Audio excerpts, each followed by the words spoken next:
I want to say this to all of you parents out there that have really little kids. If you think for some reason you shouldn't bring this up because you don't think they've heard it, you need to rethink this. Even if you've got 4-year-old kids, 5-year-old kids, they're going to hear these things. Social media has changed everything, and internet access has changed everything. You don't know everything that your kid is hearing every day. They're constantly hearing voices. Don't put your head in the sand. We have to have awareness, and you have to be able to talk about things. I think that you have to be able to bring this up.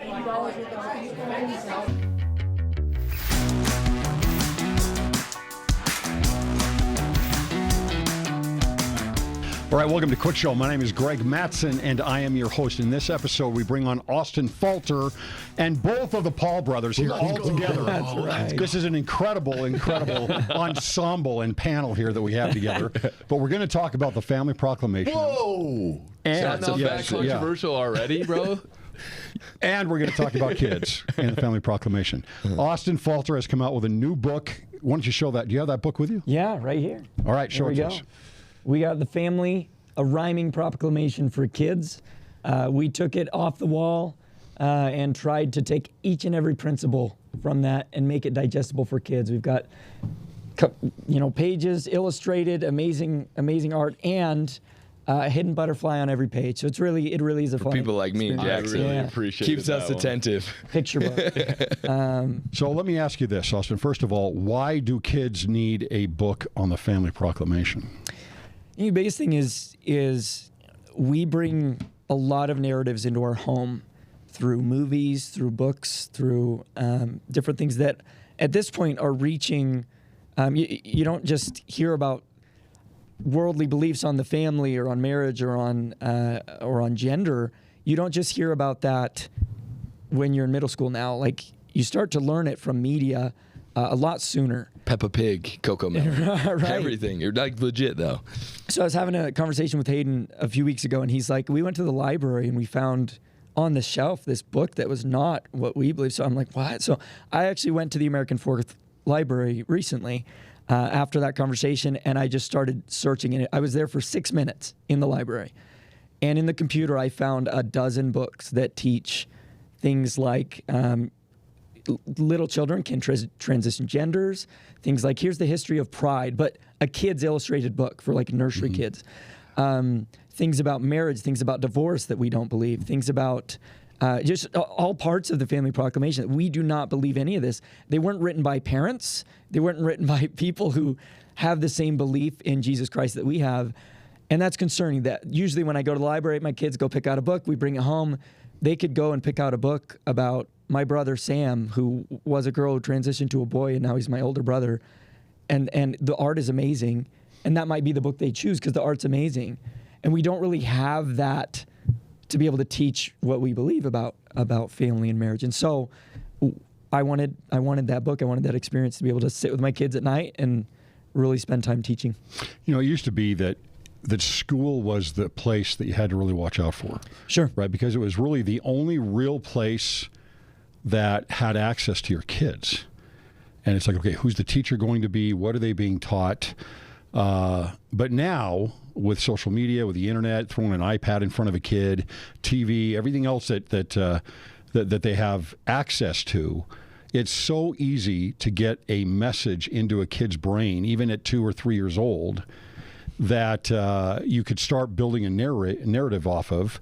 And I've seen it happen. I have people comment all the time on how they've got kids now that are, young kids, 5, 6, 7, 8 years old, that have come home and they're now asking questions after school. They're asking questions from what they've gotten on social media, what they've seen on TikTok, what they shouldn't be looking at, or whatever it is. And they're inundated with all this information at once. I think that this is a great idea because I think we have to step back and start thinking, okay, when do you actually, as a parent, start to lay down the basic order of God and the basic order of the family to your children? Sure. And I don't know if there's an early enough age or a limit on that. You know what I mean? Yeah, and I will say a lesson that I've learned. So I was deployed for the last year away from my kids. The one thing that we tried to make happen as often as possible was story time. Like, my kids love when dad comes up with stories, right? And during that period of time, because my kids were, fatherless to some sense, they became a lot more disrespectful to their mother. They became a little unruly. So when I got home, I'm like, how do I help rein my kids back in to like be respectful to their mother? And I'm having a really hard time. And then eventually it hits me like, I need to be telling stories. So what I did was, for 2 nights in a row, I told the story of their birth and how the mommy carried them in their tummy and she threw up every single morning, felt so sick. But why did she do that? Because she loves her babies. And I did that 2 nights in a row, and I tell my kids the story of their birth. And it's funny, I come home from work, I think it was on Thursday, and my wife's like, Walker did something really nice to me today. And he came up and he said, and I was like, thank you, Walker, that was so nice. Why'd you do that? And he's like, because you worked so hard to make sure that I was born. And another story, my son told a lie, and I'm like, he hit his sister and he lied about it. I caught him in the lie. And I'm like, how do I teach this kid to not lie? I take him out to the backyard and I sit him down and I very seriously and somberly tell him the story of the boy who cried wolf. And like, when I tell him that the boy cried wolf and nobody came and all of his sheep died, the sheep that he loved, he got teary-eyed. He's like, all of them? I'm like, yeah. And I'm telling you, this kid, since just out of habit, he's told lies to me. And I'm like, Walker, is that true? Are you telling a lie? And he'll immediately switch. And so kids have this ability to absorb, at least my kids have this ability to absorb morals and ethics and a worldview only through storytelling. It's the only way I can get through to my kids. And so when I sat down with them the other night and I read this book to them, they were the first children ever to read the physical book. I'm sorry I took that from you, man. That's my bad.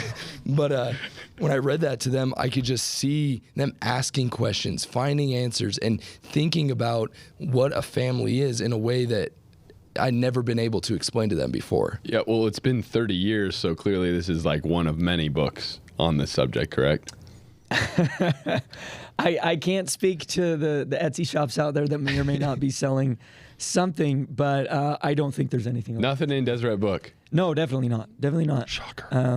No, this is, and it makes sense. How do you teach procreation to a kid? How do you teach gender to a kid? How do you teach marriages between a man and a woman? A lot of people might be concerned about that because it is a controversial issue in today's day and age. But if we can't teach it in our home, then good luck when they're turned 12 and they're out in school and you try to give them a lecture. That's not going to cut it.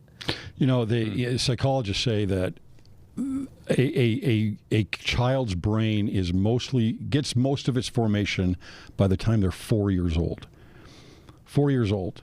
So I think we should consider that as parents and say, okay, what am I teaching even at that early age? It's not just a matter I've changed diapers, I'm making sure they're safe. It's how are we helping them form their habits? How are we helping them understand the world? And even at that young of an age, I think in our world, you've got to teach the family. You've got to teach what it's about. And again, otherwise, other people are going to tell them. They're going to adopt something completely different. Mm-hmm. Jackson, what are your thoughts on that? No, I just think it's super creative how you've approached this, if you don't mind me reading a portion here. This is the part about procreation and starting a family. It says, before you were born, God made it quite clear that babies belong in a family held dear. In marriage, there's power to help babies grow. How does that work? Ask your parents. They'll know. I gave up on that one. Just said, If one day you marry and start a home too, you'll care for your children in all that you do. You'll teach them the truth and help them obey and show them that love is the heavenly way. Wow. That's phenomenal. I look back at, I have 4 kids and they're all out of the house now, but I look back at parenting and we did some good things. But I wish that I would have focused more on the most fundamental things of, hey, this is how mommy and daddy work through this. This is how, notice how, one of my children got in trouble. This is how we handle this. How do you feel about this? What are your thoughts about this? You guys got in a fight, right? This is how families work. This is what a family is for. This is, and teach them the lessons within a family structure. Sure. If that makes sense. I mean, just at the very, very most basic levels. This is why you have a mom, and this is why you have a dad. Now, of course, not everybody can apply that. But if you can, this is why you need a mom. This is why you need a dad. This is how we're different. This is how gender is different. Yeah. Right. If we don't teach those very, very, very basic things, I think we're going to lose that war against the world right now. Yeah, and that's where I think, like, I read this earlier today because to me, the book obviously is a way to teach children, but it also stands as a reminder to us as parents, because we know what the Family Proclamation is. We probably read it in a Sunday school if the Sunday school person is brave enough to actually read it and not just talk in vagaries. But this is the page. So the thing that's cool about this book is it's literally going paragraph by paragraph, but just putting it in children's form so it can be understood. So you guys will recognize this, but this is what it says. A dad has a job to lead with God's light, to preside and provide and protect with his might. And a mom has a job that the Lord set apart to nurture her children with all of her heart. As equal partners, they work side by side through work and through worship. The Lord is their guide. They share in the load, the joy and the mess, and build up a home where the spirit can rest. And like, I was reading that the other day when I was reading this to my kids, and it just like hit me really hard. Like it hit me like this is God's plan. Like me and my wife, we're doing this. We're building our family together. And it was such a strong reminder that it's like, this really is divine. And the Family Proclamation has kind of been turned into a meme in the sense of, like, we talk about the Family Proclamation as a whole, but we're not talking about the individual things always inside of them. A lot of times people just put it in this group of, like, these are big scary things that we're not going to talk about because we don't want to offend people, but just look at the individual doctrines in there, and if you open your heart, you'll just see how beautiful it all really is. You know what I mean? Yeah, and what you were saying earlier, I love that, how we learn through stories, even as adults. Like, I learned so much through stories, and that's a pattern that goes back to our scriptures. All the times in the Book of Mormon, when Laman and Lemuel are murmuring, they're being unruly children, what happens? Lehi or Nephi tells them a story. And specifically, when they go to the edge of the waters and they're supposed to build a boat and they start murmuring, immediately Nephi says, "And it came to pass that I, Nephi, spake unto them, saying, Do ye believe that our fathers, which were the children of Israel, would have been led away out of the hands of the Egyptians if they had not hearkened unto the words of the Lord?" And then he goes through the toil that they went through as a people, and it's such a good learning tool to put something in a story form to help remind of these divine principles.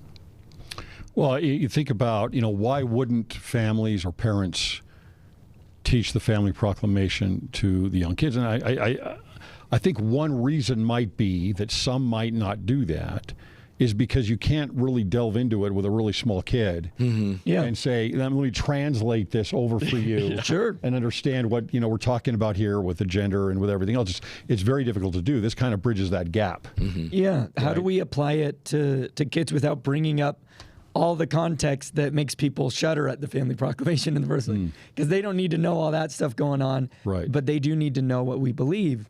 And no, I think we were able to, and thankfully, like, through the help of your editing, and we brought this in front of a lot of people. Hey, what do you think of this? And I don't like that page, or this one, or this. And we're like, okay, why not? What do we keep because it's doctrine? What do we be careful of because maybe they're a kid and they're too young to see this scary illustration of a fight, or certain things. So there are things that we really tried to just think of it from a kid's perspective. And it goes from, the story that it tells is they start out premortal life. You were with heavenly parents. The character kind of reminds me of like a Joy from Inside Out, from like the kids movie. And she's kind of in this premortal realm, and then she gets a body, and then she grows up. She starts to learn about the family and why we have marriage. And it goes back to Adam and Eve, and there's a little flashback in there. And then maybe one day you'll grow up and get married, and she's daydreaming, playing with her stuffed animals. And then at the end of the book, it goes through, sometimes people pass away. Sometimes families are different. And you have a grandmother passing away, and then they go to the temple. And every principle, we maybe move the order around, but the story goes all the way through it. I think you'll like the last few pages here, Greg, actually, because these are the pages that I think people are going to that people have the biggest issue with in general is that how do we teach it to a kid? Go through it. So it says, some people don't care how a family should be. They reject what is true or pretend not to see. But God's pattern is perfect. His plan is secure. When built upon truth, families always endure. And then you got the signs. Commandments are mean.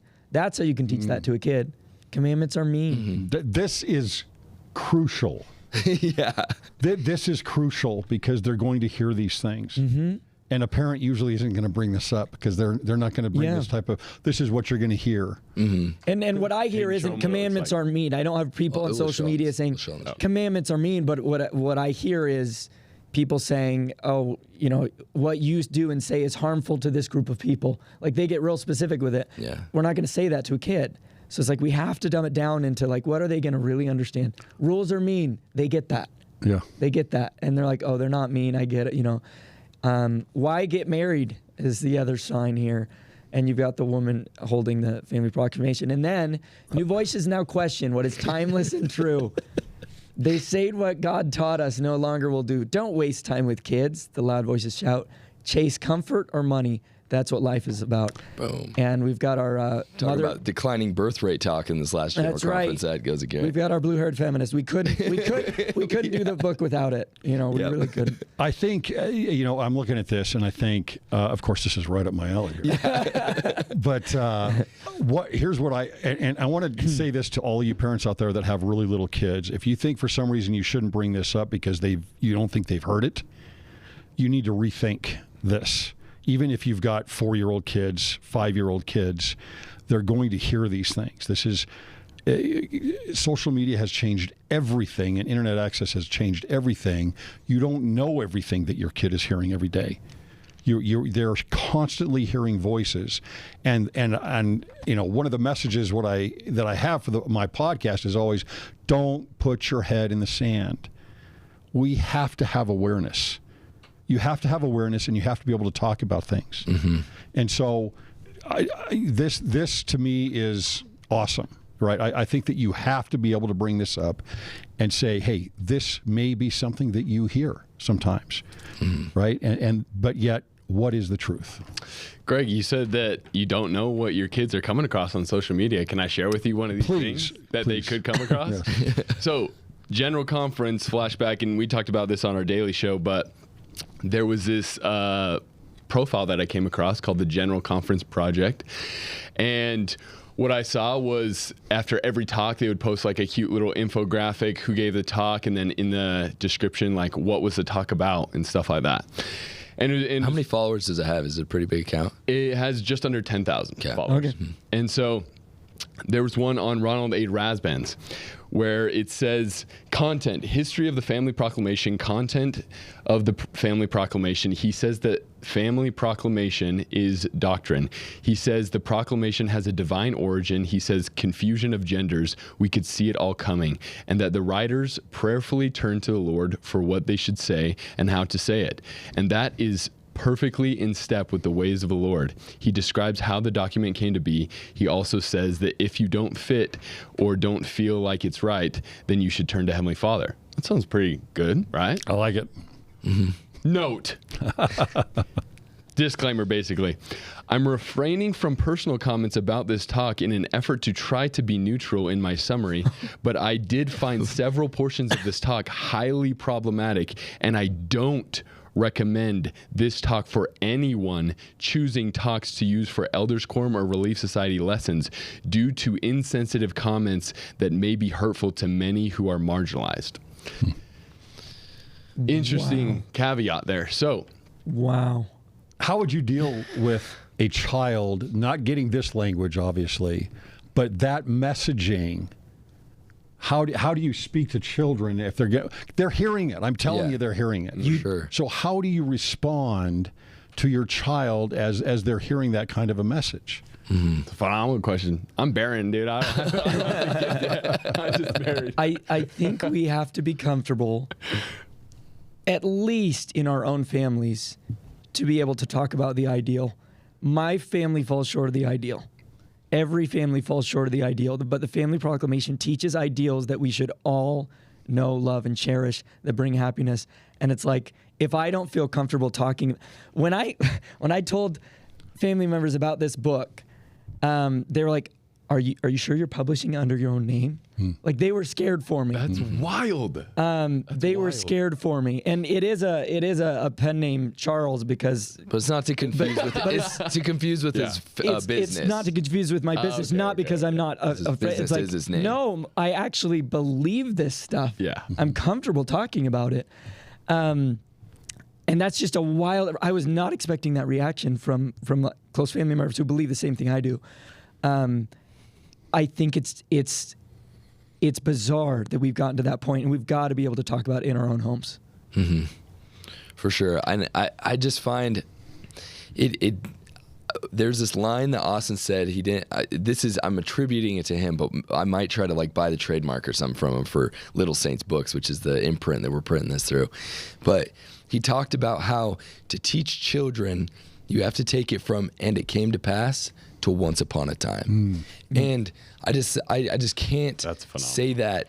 I can't explain that even more. Like, you can't expect your children to just go out in the world and through osmosis of living in your home, adopt the values that you have. You have to somehow do this. And the scriptures, we're not perfect, and we're trying to figure out how to teach our children the scriptures. We have a 4-year-old, almost 3-year-old, and a 1.5-year-old, right? And so the way that we do scripture study in our home when we do it is me and my wife had the scriptures open, and we read verses just like we did the story of Moses the other day. So we read a verse, and then we explained, and then we filled in the gaps, just talking about it. And then we'd find another verse, and we'd read that. So we can show that the story's coming from the scriptures, but like, a kid cannot understand King James English. My kid might actually. I'm just kidding, but he. Sure. So takes after his they're father. not gonna. He takes after his father. No, he spends a lot of time with Dave Butler. Actually, Dave Butler. We sent him to Uncle school. Dave. Takes a lot of Tylenol as well. Uncle Dave. But the whole point is that we have to be actively teaching our children these things, and they will only understand through narrative form, and it has to be to their language. And so, no, I'm super excited when Austin came to us and was like, "Hey, do you guys want to help with publishing this book?" It was just like, at first I was like, "Yeah, I mean, let's look. We're probably going to be competing with a lot of books that are like this." And then when you do a basic Google search and you're like, "Wait a second, there isn't." I'm just like, of course, I want to scream this from the rooftops. And with General Conference coming out recently and them going so hard on the family proclamation, it's just like we're at this crossroads, and we have to decide, are we going to stand on the family in our families, or are we going to let the family die by the death of our own families? And I will say right exactly to that point is, think of a parent, maybe it's you, and you're uncomfortable talking about it in Sunday school. You're uncomfortable talking about it in Relief Society or Elders Quorum or whatever it might be. You might even be uncomfortable talking about it with your own kids. Mm-hmm. Because depending on their age, what might they think? Are they going to bring up difficult questions? Are they going to say, yeah, but again, we need to teach the ideal. You've got to teach the same way. I do not have an ideal family. I didn't grow up in an ideal family. My parents split when I was 6 years old. Yeah. And so and this was way back when that was a huge stigma. It was in the church. Yeah. Like, I was looked at very differently with my brother and sister when we would go back and forth from ward to ward, my mom's and my dad's ward every other weekend.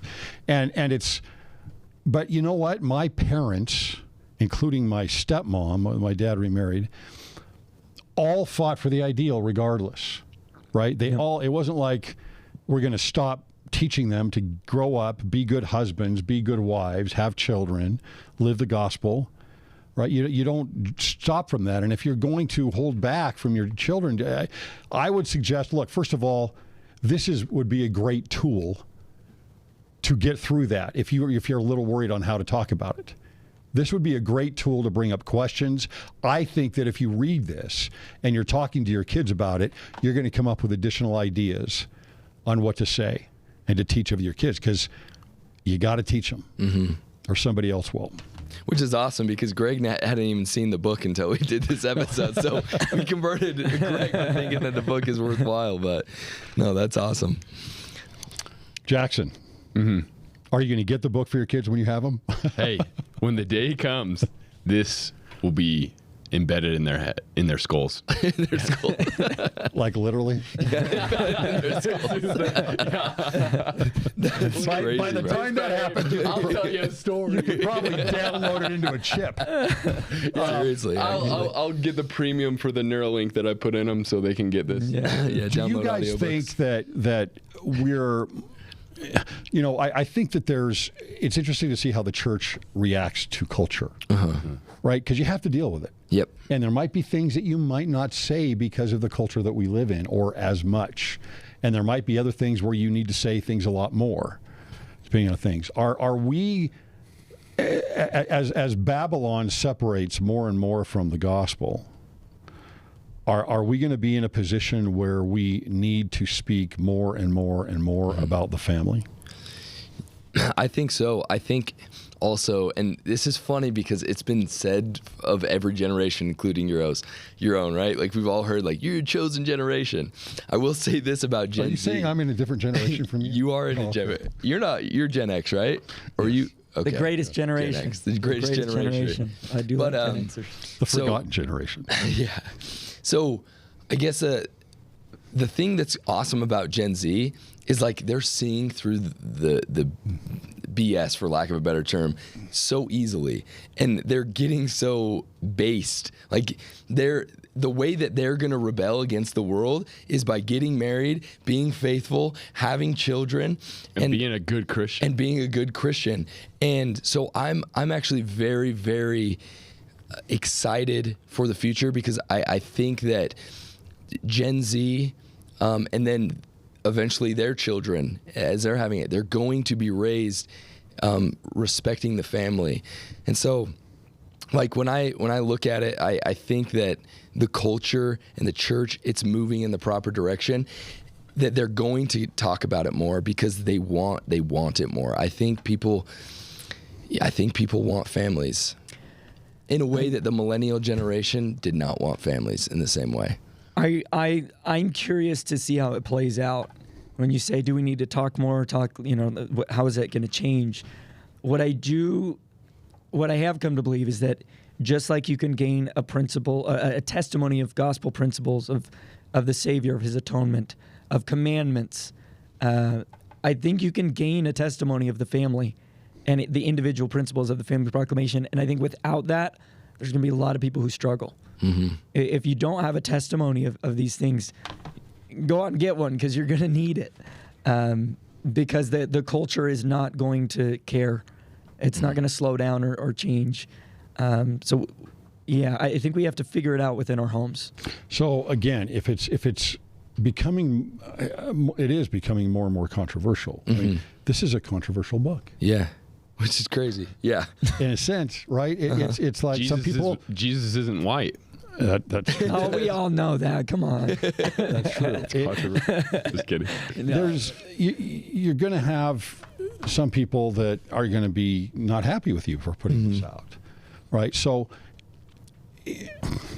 I think that we have to accept that with us and with our kids, we almost need to immunize ourselves with the understanding that people are not going to be happy with us.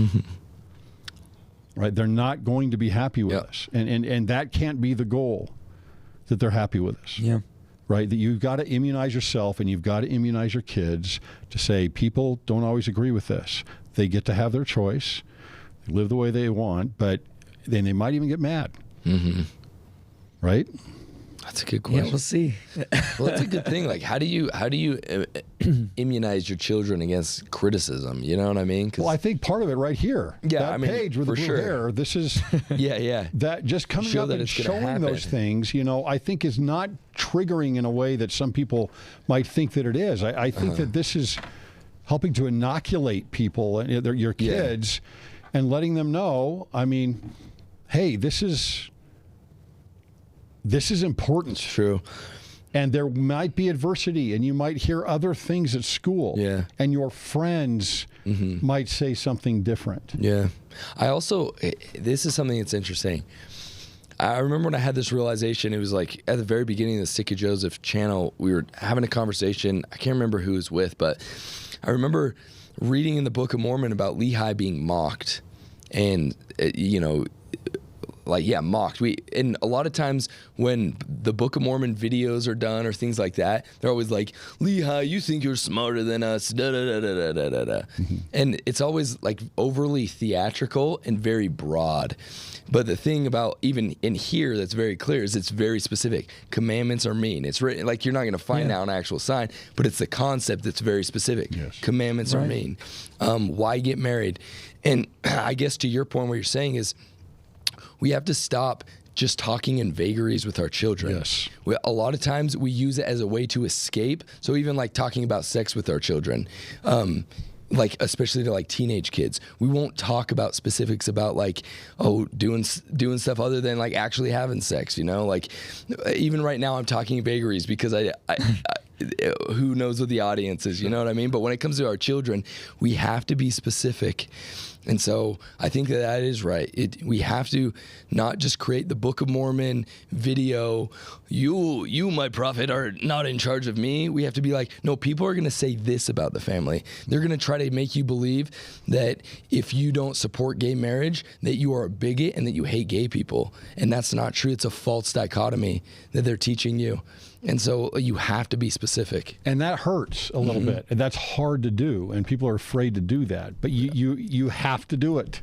Yeah. It is, you will have kids that are going to hear those things from other sources, and they're going to start leaning toward those ideas and that ideology if they're not already taught about these things.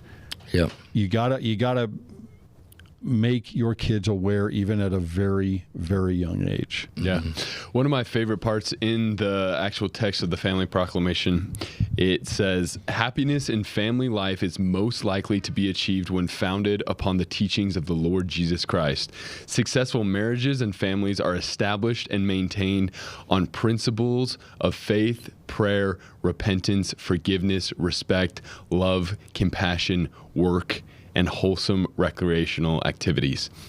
I think when you outwardly live a life that exemplifies all those principles and things like that, and you show just how that is such a recipe for a much better life, then, like, I don't know, when we first started like the Sick of Joseph YouTube channel and we didn't know a whole lot, I was pretty confident in my faith and stuff like that.